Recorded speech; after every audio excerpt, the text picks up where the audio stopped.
My journey into the military started with the fact that I came out of a bad domestic situation with my father, who was not only really abusive to me, and I mean abusive, but abusive to my mother.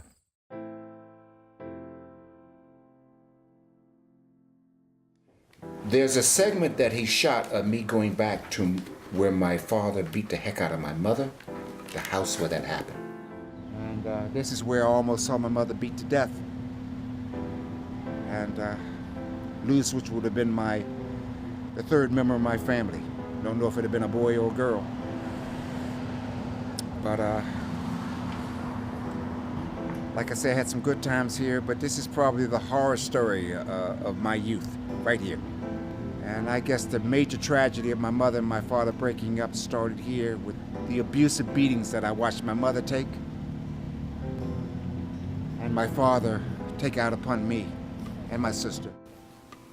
And if in my going to school, in this day and time, if they had seen the whelps on my back and on my legs that were broken open and bleeding, that the schools that I went to at that time looked at and didn't go there.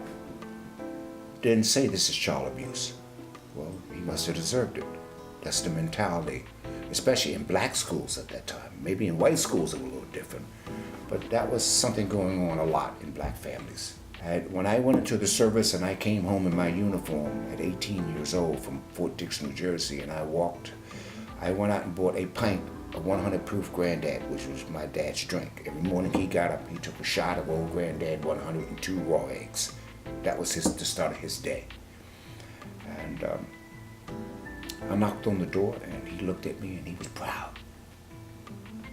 I was shocked he was proud because he never said he was proud of anything I'd done.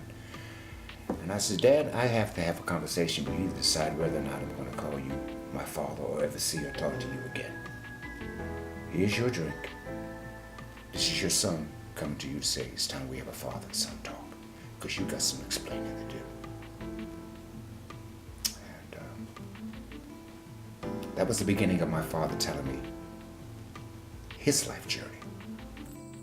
What he told me was amazing about this country and how he went off to war and fought for this country and came back and had less freedoms and rights here than he had in the countries and the respect that he had where he went and fought wars. And it was demoralizing. And so a lot of my uncles and all who had done the same thing came home and realized that this country was not the land of the free, the home of the brave for them. And they began to drink. That's stress, that's depression. The only authority they had was over their children and their wives, so they were heavy-handed with that. My dad was not the nicest person in the world. He was a product of what they call post-traumatic stress syndrome now, but they didn't know what it was then. So he was not a nice person after his ship was blown up twice in the Pacific Ocean. He was in the Navy. He saw his friends picked off by the sharks. You know, you've seen those documentaries about that. Well, that was his experience. So, you know, being a model, going to school, I think those things were not important to him because he saw some real harsh realities with his Navy experience. So I never really sat down and talked to my dad. He was not around that much. But when he was around, he was kind of a jokester. He laughed very easily. He was, for his family, he played a role similar to what my brother was for this generation. Everybody loved my father to come around, including me, because he was the life of the party. He was very, very good looking. He was a dapper Dan, you know, so everybody liked him. It was just behind the closed doors in the home that the problem was. But they didn't know what he was like once he was inside.